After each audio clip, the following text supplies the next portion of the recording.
हरि हरिवंश। महाराज जी आपके चरणों में कोटि कोटि प्रणाम।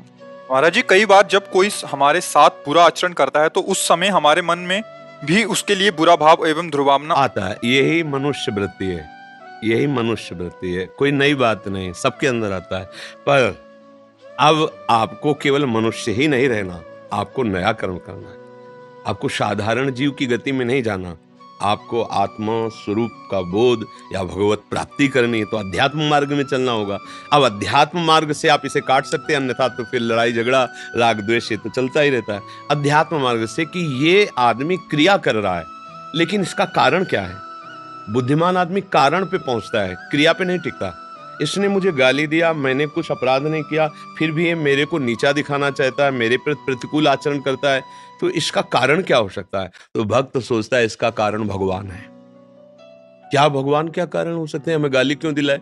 कोई मेरे ऐसे अपराध हैं जिनका दंड मुझे बहुत भयानक मिलता, तो गाली दिलवा के अपमान करवा के मुझे भगवान पवित्र कर रहे। जय हो मेरे कृपालु प्रभु, आपकी जय हो। आप उस क्रिया पे नहीं टिकेंगे तो द्वेष नहीं बनेगा और भगवान में वृत्ति चली जाएगी।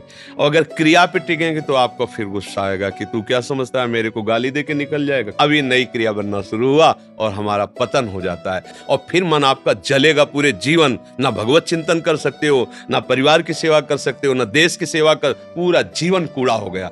एक मिनट अशांत और असावधान रहने पर पूरे जीवन को मिट्टी में मिला देते हैं लोग। देख लो सब, वो तो संसार बस वही अवसर है। लड़ाई झगड़ा राग द्वेष हर व्यक्ति के अंदर है, आप नहीं, हर व्यक्ति के अंदर। इसी को मिटा दे सो महात्मा, और जो इसी में फंस गया वही संसारी पुरुष होता है। महात्मा जिसके विचार, जिसकी बुद्धि निरंतर भगवत तत्व में स्थित होती, उसे कहते हैं।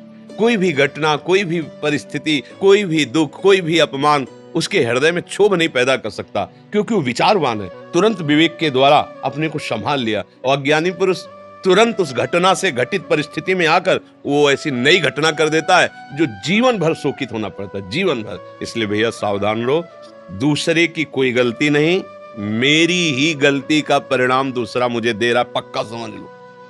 ऐसे विश्व में किसी की ताकत नहीं कि आपको छू ले। अगर कोई मुझे दंड दे रहा है तो मेरे किसी कर्म का, किसी जन्म का वो फल है और मुझे सह लेना चाहिए, हिसाब किताब बराबर। अगर हम नया कर्म करते हैं तो फिर अलग बात है। अपनी तरफ से क्षमा, अपनी तरफ से दया, अपनी तरफ से विवेक के द्वारा मेरी ही कोई गलती है ऐसा भाव रखना, और फिर भागवतिक विधान जो हो वो हमारे बस का नहीं, ऐसा भाव रखना चाहिए।